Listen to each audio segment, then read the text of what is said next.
अच्छा, कितनी सुविधा दी भगवान ने, हम सब जगह हैं, तुम जहां मान लो वहीं। इसीलिए भक्ति स्वतंत्र। अब ये बात अलग है कि कोई ना समझ पाए, दो व्यक्तियों में झगड़ा हो गया, एक बोला धरती गोल है, दूसरा बोला नहीं धरती चपटी है।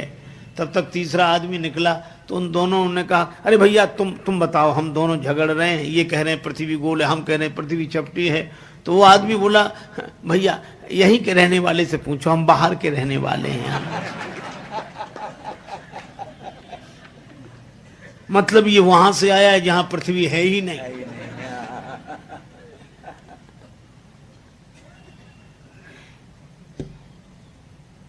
श्रीमद् भागवत में कथा है, भगवान जब प्रकट हो रहे थे, माता के गर्भ में थे, तो उनकी गर्भ स्तुति हुई। तो एक संत ने कहा कि भगवान गर्भ में आए तो देवता उनकी स्तुति करने लगे। एक सज्जन खड़े हो गए, कहने लगे भगवान भी गर्भ में आते हैं। अब उसको आपत्ति है, भगवान और गर्भ में आ जाएं तो फिर हम में और भगवान में अंतर क्या है? तो उसने कहा भगवान भी गर्भ में आते हैं। तो कथा कहने वाले महात्मा कुछ कहते, इसके पूर्व ही एक महापुरुष वहां विराजमान थे, उन्होंने उसी से प्रतिप्रश्न किया। उसने कहा क्या भगवान गर्भ में आते हैं? तो महात्मा उससे पूछने लगे क्या भगवान गर्भ में नहीं है?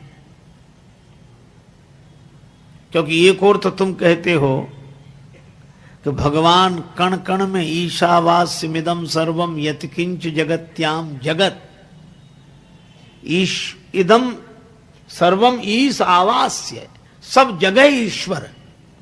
जब सब जगह है तो सब जगह से माता का गर्भ बाहर है। अरे भाई, जब सब जगह है तो किसी ने माता के गर्भ में मान लिया तो क्या कठिनाई हो गई? जब सब जगह है तो किसी ने मूर्ति में मान लिया तो कठिनाई क्या हो गई? जब सब जगह है तो किसी ने चित्र में मान लिया तो कठिनाई क्या है?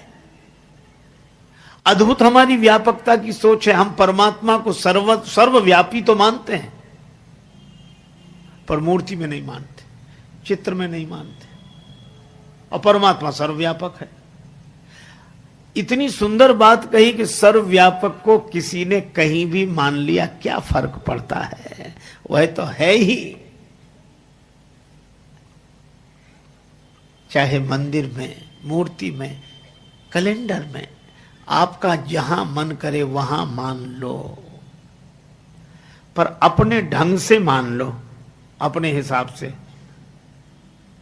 अब मीराबाई ने भगवान का एक नाम चुना, मीरा के प्रभु गिरधर नागर, यही नाम, मीरा के प्रभु गिरधर नागर। और सूरदास जी, जय मीरा के गिरधर नागर, सूरदास के श्याम, नरसी के प्रभु साह संवरिया, तुलसीदास के राम। कितने भगवान हो गए? मीराबाई के तो गिरधर नागर, सूरदास जी के श्याम, और नरसिंह जी के सांवल शाह, और तुलसीदास जी के राम। अरे भाई, एक बार एक सज्जन बोले कि श्री कबीरदास जी ने तो 4 राम बताए अलग अलग। हम लोग 4 कैसे? का एक राम दशरथ का बेटा, एक राम घट घट में लेटा, एक राम का सकल पसारा, एक राम सब घट से न्यारा। हमने कहा कबीरदास जी ने 4 कहा, एक ही तो कहे। आप विचार करो, एक राम दशरथ का बेटा, एक राम घट घट में बैठा, एक राम का सकल पसारा, एक राम सब घट से न्यारा। राम तो एक ही है, राम अलग अलग कहा? बोले ऐसे तो हमने सोचा ही नहीं। तो हमने कहा ऐसे कहा करो कि वही राम दशरथ का बेटा, वही राम घट घट में बैठा, उसी राम का सकल पसारा, वही राम है सबसे न्यारा। इसलिए भगवान के जितने रूप हैं भक्तों ने बनाए। नरसिंह जी तो अपनी कुटिया में श्री कृष्ण गोविंद हरे मुरारे, हे नाथ नारायण वासुदेवा, श्री कृष्ण गोविंद।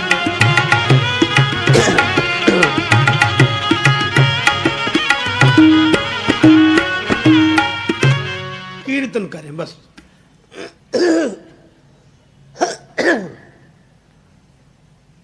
अब ऐसे के पास रहे कौन? सो महाराज 16 सूरदास, उन 16 के तो आंख थी नहीं, ऐसे के पास आंख वाला रहे काहे को? बेचारे सूरदास रहते, उन्हें कुछ दिखता ही नहीं था। और नरसिंह जी कीर्तन करें, वो अपनी आंख बंद कर लें।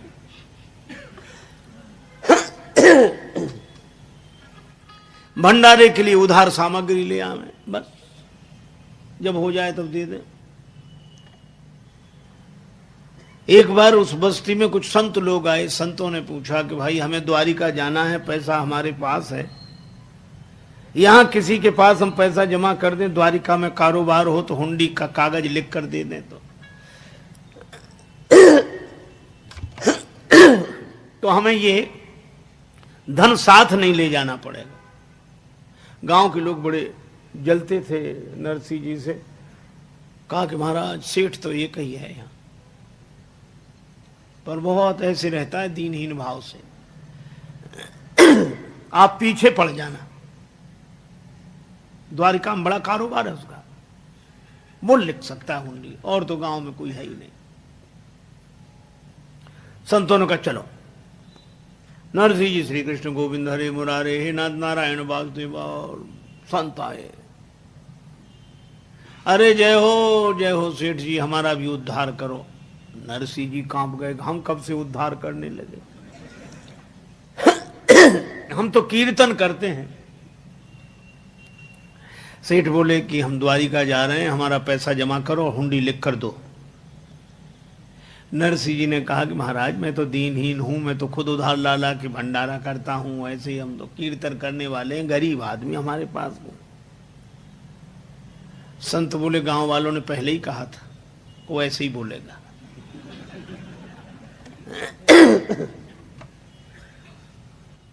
ये नहीं चलेगा, हम सुनना ही नहीं चाहते। महाराज हमारा कोई कारोबार नहीं द्वारिका में, हम सही कहते हैं। अब जब ज्यादा जिद की तो संतों ने एक ही बात कही, हमारी सौगंध करके कहो द्वारिका में तुम्हारा कोई नहीं है। अब नरसिंह जी की आंखों में आंसू आ गए। ये कैसे कहते हैं कि द्वारिका में कोई नहीं? द्वारिका में ही तो कोई है जिससे हमारा नाता है। नरसिंह जी चुप हुए। संतों ने कहा तुम लिखो हुंडी। नरसिंह जी ने भी सोचा कि भगवान ने भेज दिया तो लिखा ही देते, लाओ पैसा ले लिया, हुंडी लिख दी। लिखें किसके नाम? तो झूठ ऐसे ही नाम भगवान का मना के सावल शाह फर्म मिलेगी, सावल शाह है वहां ये कागज दिखाना, तुम्हें रुपए मिल जाएंगे, जाओ। नरसिंह जी सोच रहे थे संत अभी इतनी जल्दी तो आते नहीं, तब तक भोज भंडारा होगा, जो होगा देखा जाएगा।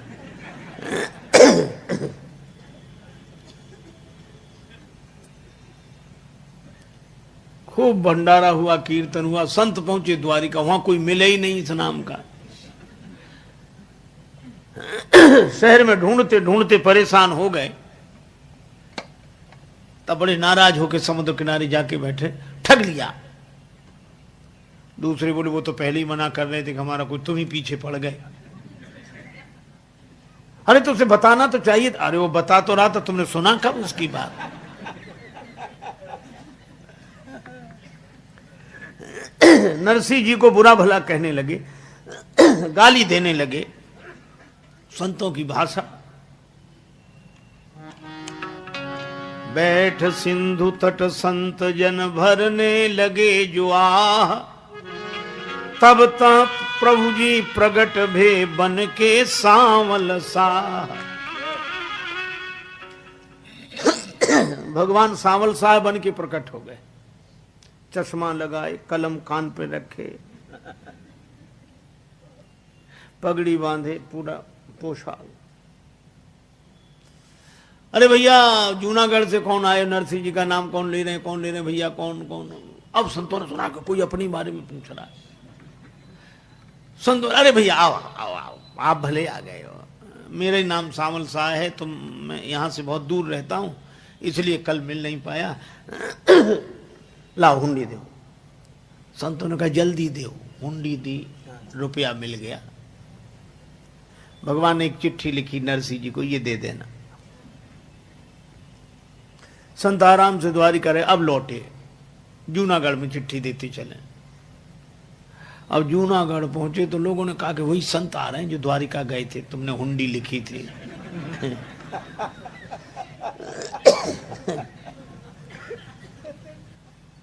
बेचारे नरसिंह जी कुटिया के भीतर घुस गए।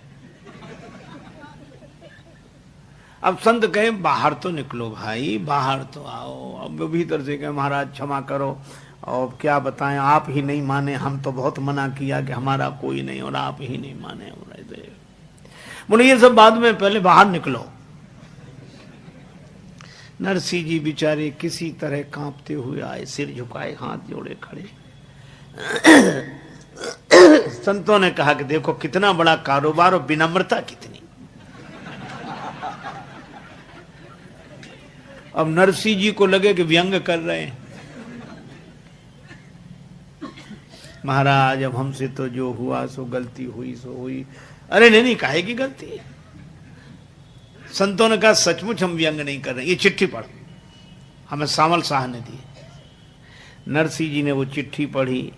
उसमें लिखा था, सिद्ध श्री जूनागढ़ के भक्त राज नरसिंह को कहियो हमारी जाए जय नरसिंह की है। संतन के बहाने मोह सेवा को अवसर दियो। चिट्ठी लिख भेजी, बात यह नीकी है। बार बार संतन के संदेशे तो भेजत मोह, आप नहीं आवत बात यह फीकी है। और जान के मुनीम फेर याद करना हमें, काम काज लिखना ये दुकान आप ही की है।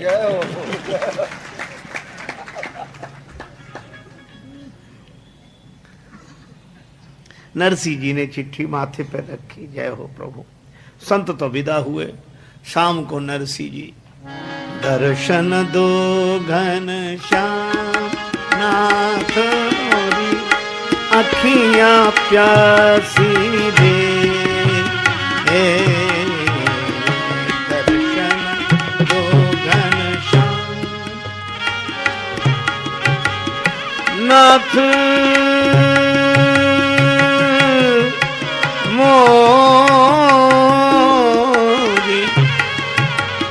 मोरी, दर्शन दो घनश्याम। कीर्तन करने लगे।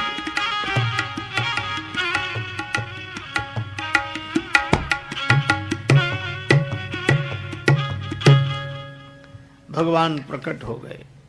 नरसिंह जी चरणों, प्रभु बड़ी कृपा, आपने हमारी बात रख ली, आपकी बड़ी कृपा। भगवान हंसकर बोले कृपा तो तुम्हारी है। नरसिंह जी बोले हमारी काहे कृपा। भगवान बोले हम जब से जन्म लेकर आए सबने हमें चोर कहा,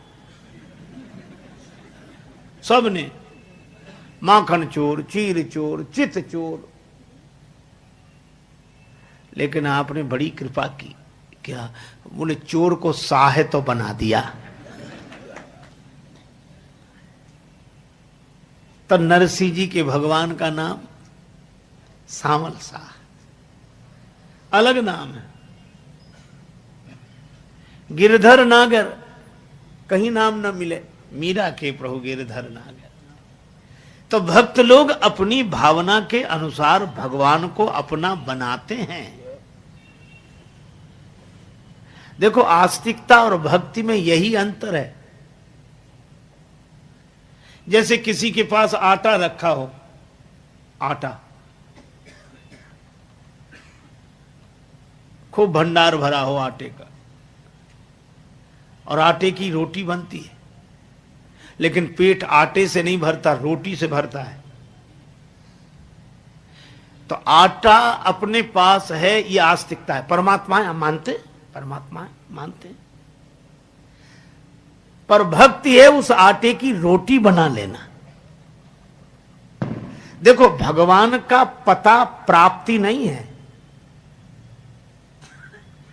भगवान कहां, किसी से पूछो कोई बता देगा। भगवान कहां? सब जगह है, तुम्हारे हमारे भीतर, सब जगह वही है। और ऐसा विश्वास कर लेना यह आस्तिकता है, पता प्राप्ति नहीं है।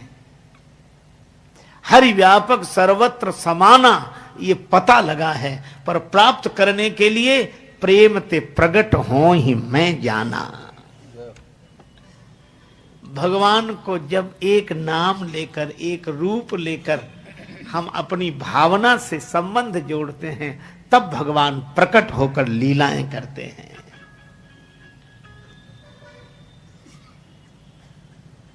श्री सीता जी ने भगवान से नाता जोड़ा,